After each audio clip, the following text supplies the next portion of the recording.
Buenos días, pasantes, enfermeras y personal del hospital. El día de hoy tenemos con nosotros a la licenciada en enfermería Michelle Vilchi Sánchez con el tema modulación de la fase inflamatoria y manejo de la biocarga en heridas de difícil cicatrización.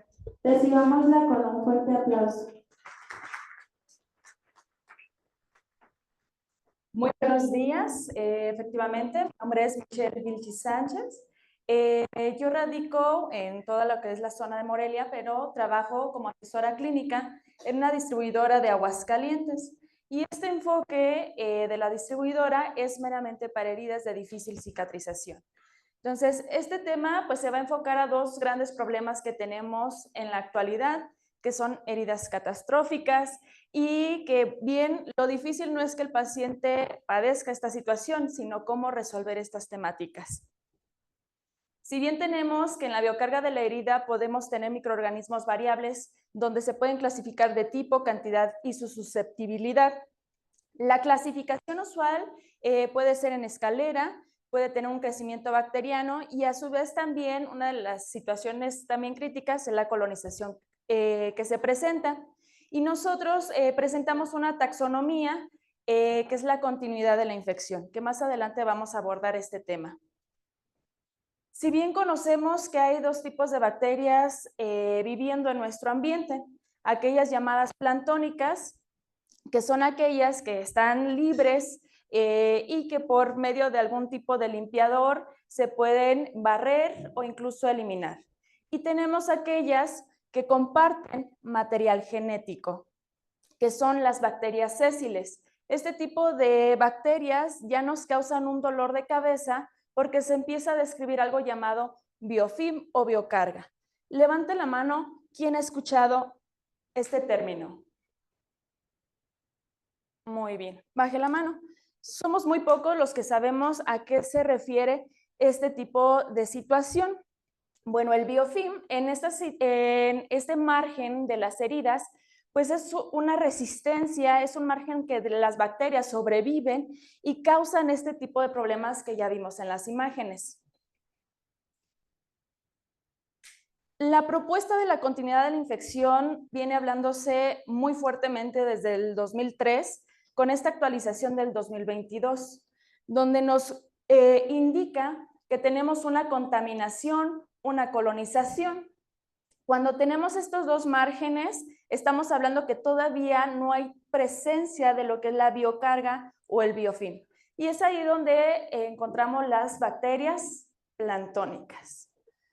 Cuando empiezan a generar una respuesta de intercambio de sus matrices, es ahí donde empieza una infección local y la apariencia de lo que es la biocarga. Entonces, cuando tenemos este tipo de evolución en la infección de las heridas, hay dos aspectos, aquellas que son sutiles y los clásicos. Estos datos sutiles, pues puede ser una hipergranulación en la herida, puede ser fiebre, quiere decir que si uno, por ejemplo, toca la herida y empieza a sangrar de manera esporádica, ese es el signo. Tenemos datos clásicos donde son eritema, calor, tumefacción, hay dolor, mal olor. Y si bien no tratamos esta herida en la infección local, pasa a una diseminación de la infección. Tenemos eritema, linfagitis, crepitaciones. Y si no detectamos y no atacamos lo que es la herida en esta fase, pasa a una infección sistémica. Y si bien, bueno, tenemos ya una pérdida de apetito, una sepsis general, inclusive puede llegar a la muerte. Entonces, esta taxonomía es muy importante porque si bien ya tenemos un aspecto general de lo que es el abordaje de las heridas, hay tipos de protocolo. Y esta fase se encuentra en la fase de cicatrización de la inflamación. Cuando estamos en este estancamiento de la fase inflamatoria, es ahí donde nos estancamos con las heridas. Es un proceso vicioso, como se puede ver aquí, donde tenemos una herida, el proceso inflamatorio. Bueno, primero tenemos lo que es la hemostasia, después tiene este proceso inflamatorio, donde tenemos neutrófilos y macrófagos saliendo en esta matriz extracelular para defender nuestro cuerpo. Pero la situación de las enfermedades crónicas o maltratamiento hace que las heridas se vuelvan con una congestión celular. Hay una extravasación descontrolada por querer defender este hecho de infección. Hay edema, hay dolor, hay un aumento en la presión intersticial y al haber un aumento en la presión hay menos lugar para la célula. Lo que sucede es una hipoxia y luego una muerte celular, la atrofia de la célula y una cicatrización impedida. Y hay que irrumpir de esa manera para una buena evolución del paciente. Estos pacientes que tienen esta fase inflamatoria descontrolada pueden durar meses, incluso años, o inclusive aquellos con heridas, como los vimos en las imágenes, pues a la muerte. Entonces, mencionaba muy importante lo que es el sistema inmunológico, que como sabemos tenemos neutrófilos y macrófagos, que son los, digamos de manera coloquial, los soldados que defienden a la infección, a nuestro cuerpo. Entonces, tenemos el neutrófilo que por naturaleza, fagocita la bacteria, la destruye y la elimina. Y el macrófago hace la limpieza de lo que son las dendritas solubles. El neutrófilo por sí solo o por sí mismo crea ácido hipocloroso en su matriz. Y este ácido hipocloroso es un biocida, elimina las bacterias, pero a la vez el neutrófilo es muy ineficiente para seguir produciendo ácido hipocloroso a la cantidad que se requiere. Es ahí donde yo les pregunto entonces, ¿qué hacemos, no? ¿Con qué vamos a utilizar para esta problemática? Y tenemos opciones terapéuticas. Entonces, sabiendo ya la sugerencia que tenemos de la continuidad de la infección, sabemos que podemos utilizar antisépticos en lo que es en la contaminación y en la colonización antes de la presencia del biofilm. Son limpiadores, nada más nos van a matar bacterias planctónicas. ¿Qué hacemos en aquellas que tenemos ya una disminución de la infección más una carga de biofilm? Bueno, tenemos la propuesta del uso de antimicrobianos sistémicos y aquellos antimicrobianos tópicos. Yo les pregunto a ustedes, ¿qué antisépticos conocen? Muy bien, microdacin. ¿Otro? Clarifosina. Sí. Uno más utilizado. Más utilizado que es.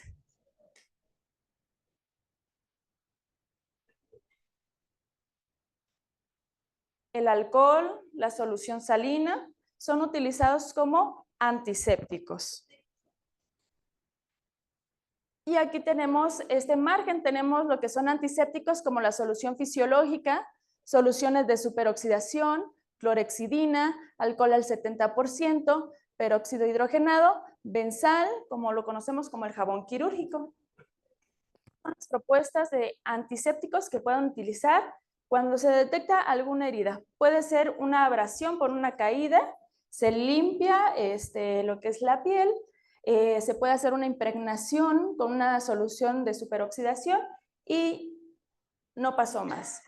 El paciente cicatrizó muy bien, no hay tema alguno. Ya cuando utilizamos lo que es de manera responsable los antimicrobianos, pues podemos tener agentes con antibióticos tópicos, presentaciones de plata de 8, 12 y 35 partículas por millón de plata. Podemos tener iodopavidona en presentaciones clínicas específicas estériles. Podemos tener la polihexanida biguanida. Y lo que resalta en el tema es el hipoclorito de sodio. Voy a centrarme un poquito en el hipoclorito de sodio porque es una de las sustancias más utilizadas en el mercado para domésticos como para el área de la salud. Y es muy importante resaltar cuál es el uso de porque su ciencia viene reflejada desde la manera inmunológica que puede actuar en nuestro cuerpo de manera un tanto natural. ¿De acuerdo? Hablando del hipoclorito de sodio, se viene hablando desde la Primera Guerra Mundial.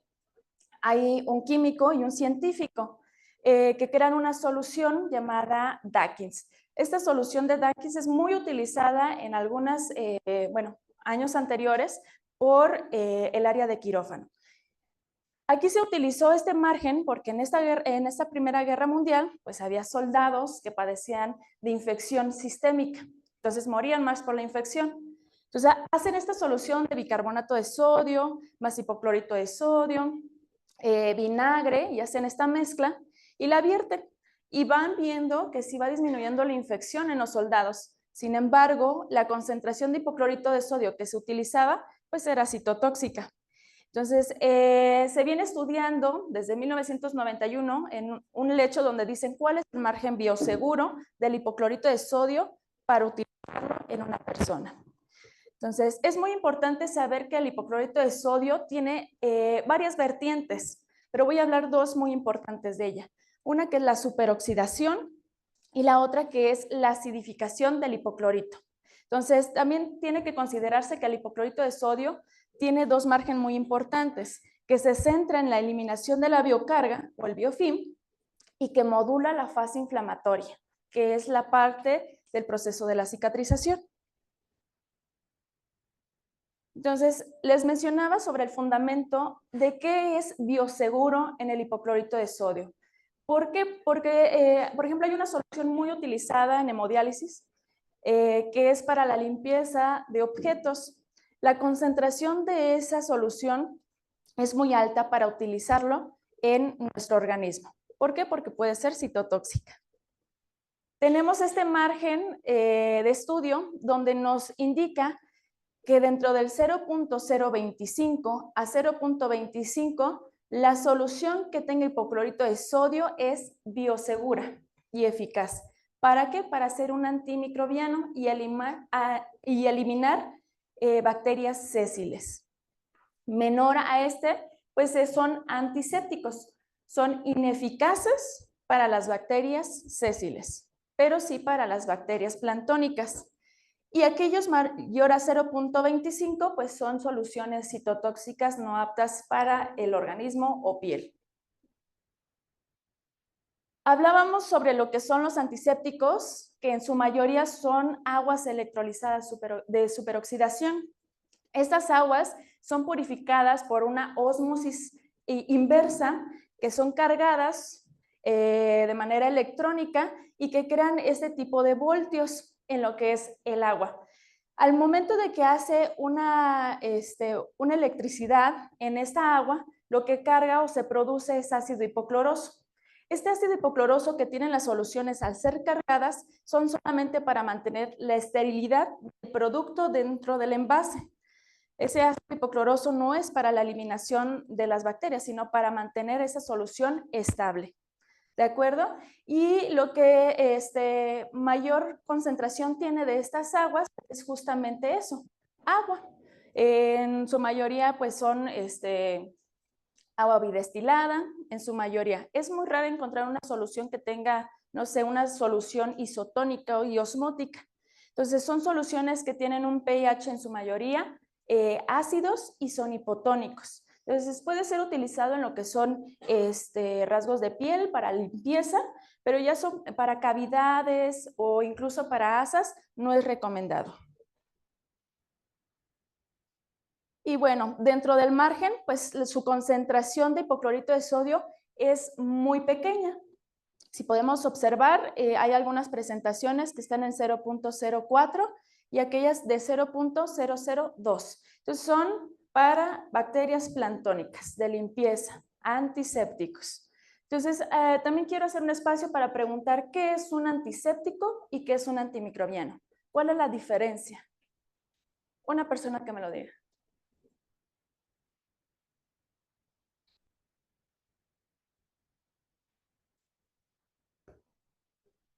¿No? ¿Una idea? ¿Qué se imaginan? ¿Por qué es la diferencia de un antimicrobiano y un antiséptico?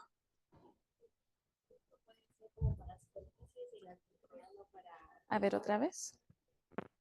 El antiséptico es como para las superficies y el antimicrobiano para las personas. Los dos pueden ser utilizados tanto para material inerte y material orgánico. ¿Cuál es la diferencia? Un antiséptico es un bacterioestático. Fija bacterias o solamente las mueve. Y un antimicrobiano es un bactericida, mata, ¿de acuerdo? Y bueno, tenemos de propuesta este tipo de soluciones que son limpiadoras. Y ahora me voy a centrar en las nuevas innovaciones que se tiene con el hipoclorito de sodio, algunas que podemos encontrar y que es muy interesante su ciencia, que son aquellas soluciones antimicrobianas por medio de una acidificación de lo que es el hipoclorito de sodio y que mantiene su estabilidad 24 horas. Quiero hablar un poquito con respecto a su modo científico, porque es una solución que se puede encontrar tanto en gel, para instilación y solución, que tiene un pH en su mayoría alcalino de 8 a 10.5, que puede entrar a cavidades, no crea adherencias, tiene una estabilidad de 24 horas. Tiene 3 fórmulas o 3 sales. Estas 3 sales, al momento que nosotros las sumamos, nos crea un total de 0.92% de solución isotónica y osmótica. Entonces, es un parecido a una solución fisiológica. Su principio o su sal más recurrente es el cloro de sodio, concentración del 0.85. El hipoclorito de sodio es el ingrediente activo y el ácido hipocloroso, en una concentración muy pequeña, es quien estabiliza la solución para que permanezca por 24 horas y en el envase, una vez que ustedes lo abren, dura 4 meses y en el anaquel 2 años. Aquí quiero hacer una mención importante de lo que es el hipoclorito de sodio en la solución, porque el hipoclorito de sodio, al tener contacto con nuestro sistema orgánico, empieza a desprender 2 grandes moléculas, iones de clorito y radicales libres de oxígeno. Entonces, estos vertientes que hace el hipoclorito de sodio potencializan al neutrófilo en el lecho extracelular, produciendo mayor ácido hipocloroso en el lecho extracelular, y es por eso que potencializa el neutrófilo para ir matando bacterias. Aquí están sus presentaciones y justamente con esta concentración de 0.25 pues sabemos que es bioseguro y eficaz como un antimicrobiano. Y bueno, podemos encontrar que tiene 5 mecanismos de acción, que un producto puede hacer un desbridamiento químico suave, que sea un modulador de la fase inflamatoria, que destruya la biopelícula, que hace un control del mal olor y a su vez también pues es un antimicrobiano avalado por la FDA.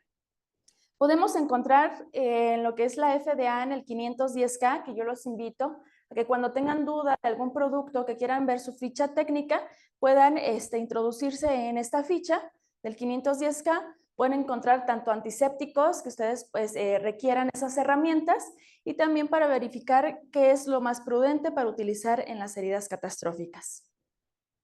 Tenemos casos como este que es en el proceso inflamatorio, en la modulación de la fase inflamatoria, que es lo que yo les mencionaba en este proceso. Cuando hay una congestión, porque el neutrófilo por un medio que se llama diapéresis sale del vaso sanguíneo para el lecho extracelular y matar las bacterias, y no hay un medio controlado porque empieza a haber mucha infección y los neutrófilos salen y salen y salen y se congestionan.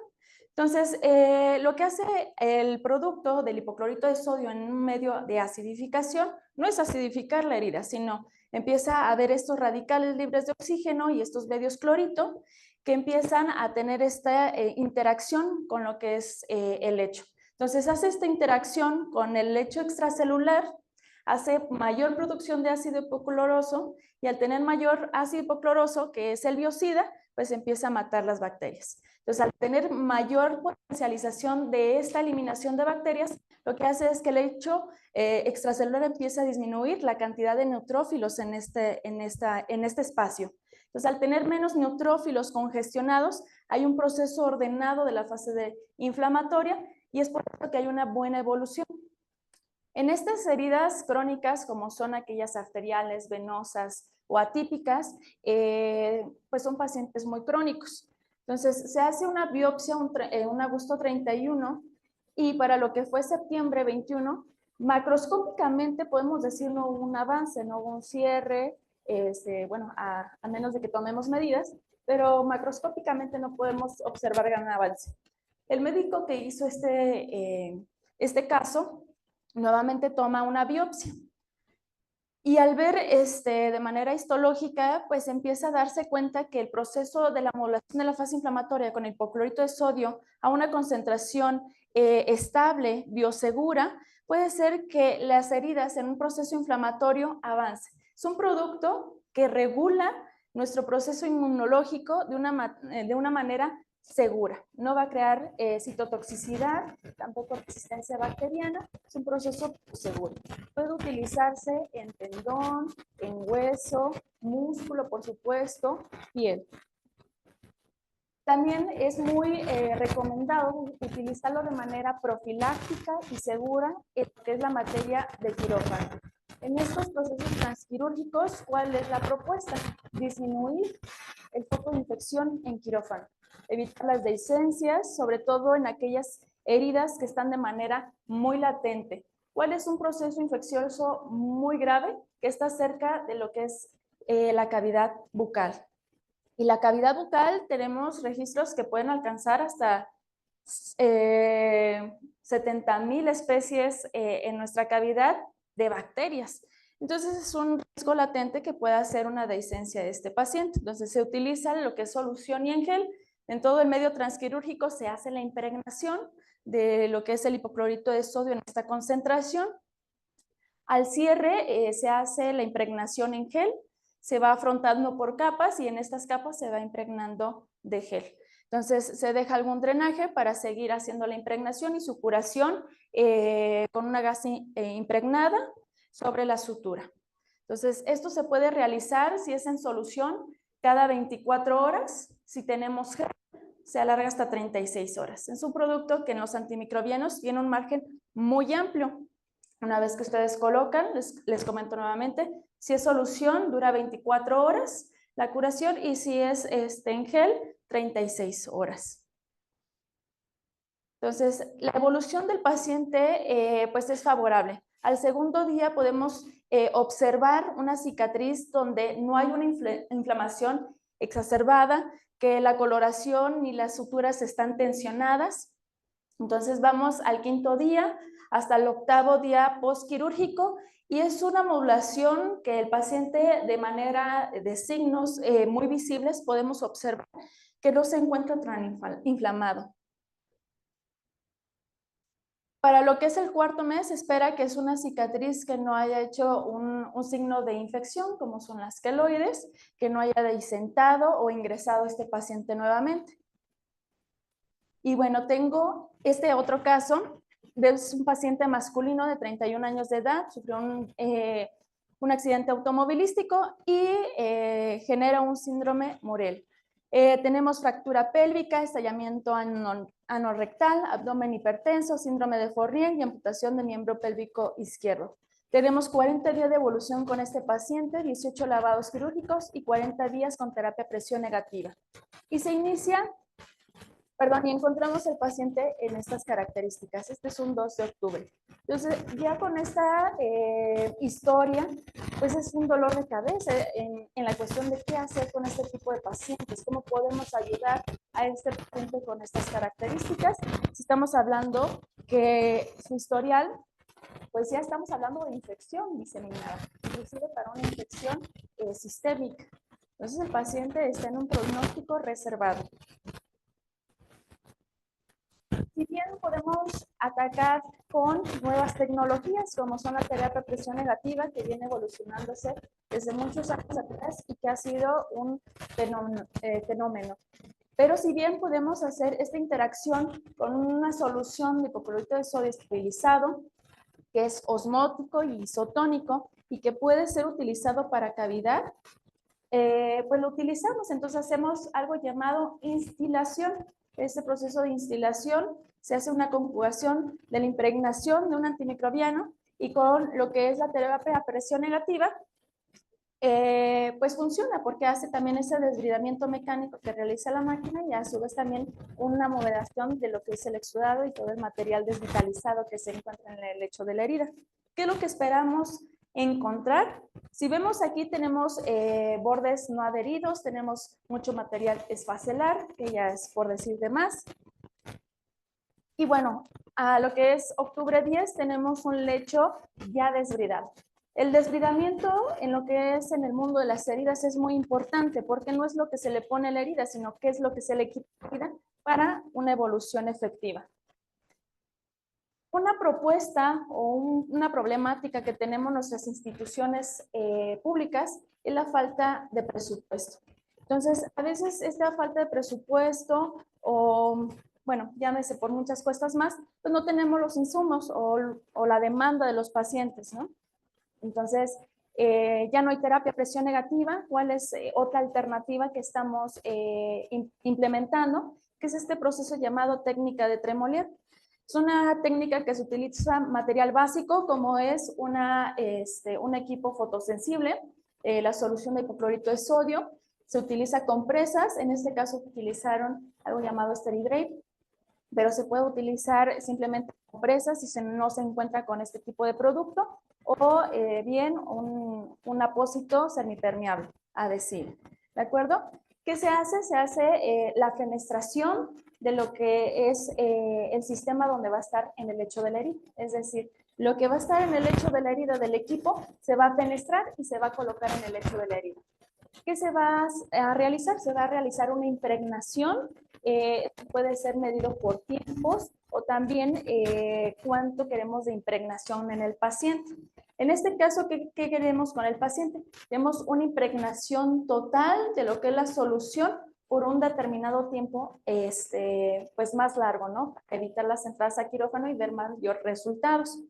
Se utilizó el gel en lo que es el lecho de la herida, entonces se impregna el gel, se hace la fenestración de la línea, se hace todo lo que es la irrigación, se vuelven a empapar lo que son las compresas pegaditas a lo que es la línea y luego se ponen compresas secas. Y si no se tienen, si no se tiene lo que es el Steridrape o un apósito semipermeable. Pero si se tiene con compresa húmeda y se pone el apósito, ¿de acuerdo? ¿Cuál es la finalidad? La impregnación total de lo que es el producto. Aquí es difícil como cuantificar cuánto casos se está realizando porque es mucha la impregnación que se realiza. Entonces puede haber fugas en esta situación. ¿Cuál es la recomendación? Si hay se empapan totalmente las compresas y ya hay demasiada fuga, es nuevamente realizar la curación. Entonces, ¿qué es lo que se espera de evolución? Pues un lecho justamente evolucionado. De un 10 de octubre a un noviembre 11 tenemos un lecho que puede ser preparado ya para un colgajo, para un injerto. Tenemos un proceso que ya no está en una fase inflamatoria, sino está en una fase proliferativa. Y eso nos va a llevar luego a la siguiente fase, que es la de la remodelación. Entonces, este paciente, de tener un pronóstico reservado, tuvo una buena evolución en su tratamiento y posterior fue dado de alta. Tenemos casos como son abscesos molares, que son muy difíciles también de tratar. Son pacientes que ya están en una situación de una infección sistémica y nuevamente se hace la impregnación. La recomendación es hacerlo desde la manera transquirúrgica, pero si estamos ya en nuestras trincheras atendiendo al paciente y tenemos la manera de hacer la curación, podemos realizarla. Y bueno, la evolución es que justamente queremos observar esto en el paciente, que se realice un desbridamiento de manera química, es muy suave, no lacera, retira solamente el tejido necrótico esfacelar, hace esta modulación de la fase inflamatoria que se pueda observar de manera histológica, y si bien pues también si hay sospecha de la biocarga o el biofilm, la va a eliminar. Este biofilm siempre está recubierto de una matriz extrapolimérica y en esta matriz extrapolimérica conviven hongos, bacterias, virus, etc. Y es muy difícil que se irrumpa esta matriz. Entonces, justamente por un medio de radicales libres de oxígeno, lo que hace el hipoclorito de sodio con el ácido hipocloroso es irrumpir esa matriz extrapolimérica y al momento que se irrumpe esta matriz, ya penetra justamente el ácido hipocloroso y empieza a fagocitar las bacterias, virus, hongos y etcétera. Siguiente caso, las fascitis necrotizantes. Es un proceso muy complejo, avanzan muy rápido y en este caso luego son en zonas muy complejas para colocar algún tipo de apósito y que quede muy fijo. Entonces, ¿qué vamos a hacer? Vamos a realizar una impregnación, tanto en gel en solución, para que haga un desbridamiento. Y este es un desbridamiento que ya nos ocupó de quirófano. Todo fue a pie de cama. ¿Por qué? Por la demanda de quirófano, muy saturada, además que el paciente no era candidato también para quirófano, por otras concomitantes. Entonces, iniciamos un 28 de febrero con este caso. Para un 6 de marzo, esta fue la evolución en curaciones aplazadas primero de 24 horas, posterior de 36 horas. Este mismo paciente tenía la fascitis necrotizante en zona genital, tenía una fascitis también que habían realizado en quirófano. Si ven, es todo lo que es el pliegue abdominal. De hecho, levantábamos y podrían observar que era muy grande el levantamiento del pliegue. Entonces, tenemos este tejido desvitalizado que se puede observar en todo lo que es el lecho de la herida. Igual la evolución que empezamos a revisar, que ya el desbridamiento era mucho más fácil realizarlo de manera mecánica. Se impregnaba el lecho de la herida y al momento de retirar solamente con gasas hacíamos un arrastre mecánico y el tejido salía sin ningún problema, sin hacer tanto movimiento de desbridamiento, inclusive cortante, tampoco hubo tanta necesidad. Entonces empezamos también a observar que hubo un proceso modelado en la inflamación, entonces empieza a granular la herida. Entonces, de esta evolución seguimos de lo que es el febrero, seguimos el 18 de marzo. Para el 20 de marzo ya está con su colgajo. Tenemos lo que es la parte abdominal, si pueden observar de estar así a estar ya con una cicatriz que efectivamente tampoco fue queloide, entonces su proceso infeccioso fue regulado. Y con esto vamos terminando. Aquí utilizamos una técnica que es de un dermorregulador, que son péptidos bioactivos. Entonces, para este sistema es un paciente que también es de escasos recursos, se da de alta, entonces sus curaciones ya no son tan higiénicas. ¿Cuál es el riesgo? Que en este lecho perdiera el injerto. Sin embargo, se mantuvo hasta crear este tipo de cicatrización, pero con su extremidad, porque su efecto también era perder la extremidad. Entonces, con el permiso del paciente, me da la oportunidad de presentarles este caso. Él es Alberto. Lo encontramos con un pronóstico reservado por estas concomitantes. Aparte, bueno, él me dice que comparta su caso porque es un caso que él para es una resiliencia. Es adicto a la heroína, tiene un hijo de 14 años. Justamente esas heridas fueron porque se inyectaba. En una de esas inyecciones siempre se crean abscesos. Entonces se lo dejó pasar. Entonces ahí estábamos al pie de cañón con las curaciones, hasta que él aprendió, ya que se dio de alta. Entonces ya casi a un año de su egreso, él sigue trabajando, agradece mucho eso, se rehabilitó. Entonces es un caso que eso esperamos fortalecer. Casos de éxito, de pronósticos reservados a justamente una supervivencia. Ahí irrumpimos lo que luego se dicta en las guías, por ejemplo, en los pacientes con pie diabético puede ser utilizado. Si un paciente pierde una extremidad, se dicta que a ciertos años pueda perder la siguiente y a siguientes años pierda la vida. Si esa extremidad se salva, se irrumpe ese caso pronóstico.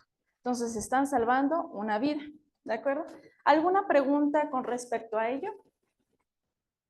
¿No? ¿Ninguna? ¿Jefa? ¿Y las expertas? Sí. Si es fotosensible en la técnica. Si el producto tiene un margen, es altamente volátil, lo que es el hipoclorito de sodio. Lo que tiene esta solución en su margen es que puede durar en medio ambiente, es decir, si nosotros lo vaciamos, de 7 a 10 minutos. Después de ese margen se inactiva.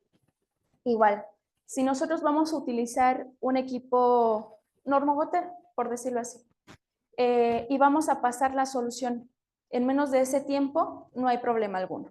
¿De acuerdo? Sin embargo, si vamos a dosificar la solución, por decirlo así, tenemos el envase de 443 mililitros y queremos dosificar por ejemplo, 200 mililitros o 100 mililitros en 8 horas, ahí hay que utilizar un equipo fotosensible.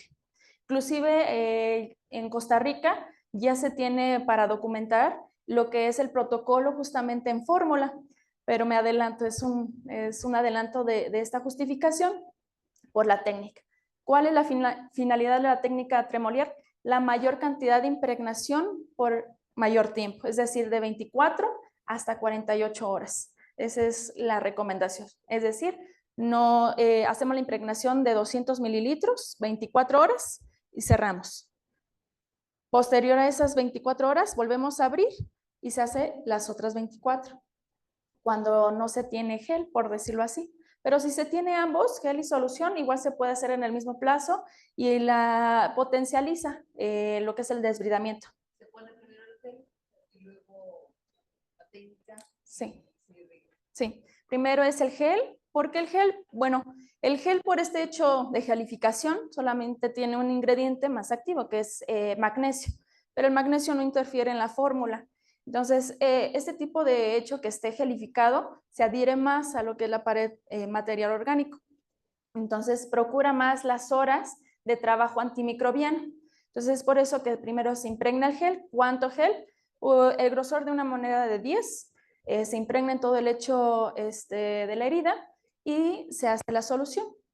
Es una curación que sí remota a lo básico, puede ser nada más utilizado con gasa o compresa impregnada solamente. Se hace la impregnación en el lecho de la herida y se puede hacer un sellado con un apósito. Y se hace la curación 24 horas, solamente utilizando solución. Si se utiliza gel, repito nuevamente, se puede aplazar a 36 horas. Y si ustedes abren el envase, dura 4 meses. Lo mantiene en esta estabilidad del ácido hipocloroso que contiene. Posterior a estas horas mencionadas de 24 a 36 horas, ¿qué sucede con el producto? Se degrada en cloruro de sodio. Es por eso que es recomendado, por ejemplo, si hay algún divertículo perforado, una apendicitis, se utilice en esa cirugía, se haga la impregnación. ¿Se puede dejar el producto dentro de cavidad? Sí se puede dejar. No causa abscesos, no causa adherencias, no es citotóxico. Entonces, ¿qué va a disminuir justamente? Si se deja por elección algún drenado, va a disminuir tanto tiempo de estancia hospitalaria y drenado de lo que se utilice con el paciente. Y eso ya lo tenemos justamente documentado aquí en México. Lo realizó un médico de Monterrey, el doctor Milton. Actualmente en lo que es Michoacán ya está documentado también en la técnica de hemodiálisis para las curaciones de catéter. Entonces también esa es una parte muy importante y estamos, a quien le interesa la investigación, los invitamos. Si quieren realizar también un protocolo, si les llama la atención, estamos también con esa muy buena apertura. ¿Alguna otra duda? Sí. Algunos productos no están indicados en meninges y en ojos. ¿Este sí? No, el producto a excepción de ojos y cerebro expuesto. Cerebro expuesto. Si tenemos todavía meninges, antes de llegar a lo que es el cerebro, se puede utilizar el producto. Ya una vez el cerebro expuesto, no se utiliza el producto. No es porque cause algún tipo de efecto adverso, simplemente nos falta más documentación y sustento científico para utilizar el producto. De ahí en adelante puede ser utilizado en cualquier cavidad, inclusive para la mucosa genital, en específico la vaginal, es muy gentil. Entonces, cualquier mucosa utilizada puede ser 100% biosegura. Adelante, jefe. Más pequeños, esos 200 mililitros, ¿cómo los calculas? O sea, ¿no serían los 200 mililitros serían? Sí, en heridas, a excepción a lo mejor yo creo heridas que tengan profundidad o socavamiento, está excelente, pero si son más superficiales, sí es más difícil la técnica, porque si es mayor la impregnación, entonces sería muy difícil de contener.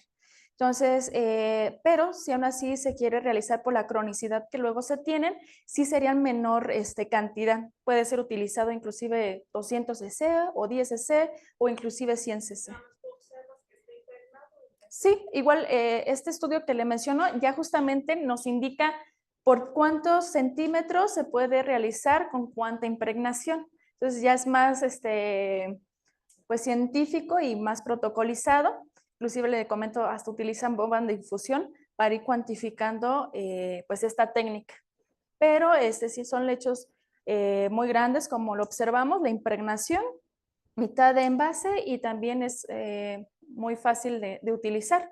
¿Qué no se puede evitar? La maceración. Es nada más el pero de la técnica, pero cuando tenemos estos estancamientos de infección y queremos pasarlo al paciente, sin problema. Y se recupera muy fácil de la maceración, muy, muy fácil. ¿Alguna otra duda? No sé. Pues agradezco su atención. Igual los interesados les paso mi número. Yo, bueno, estoy en todo Morelia. Quedo a sus órdenes en alguna duda o capacitación. Muchas gracias por su atención.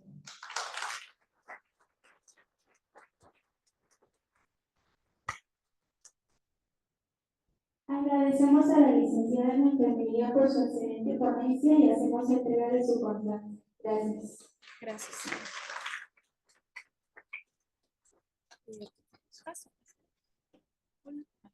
¿Le entrego su constancia? Sí, muchas gracias. Este es el señalador, ¿verdad?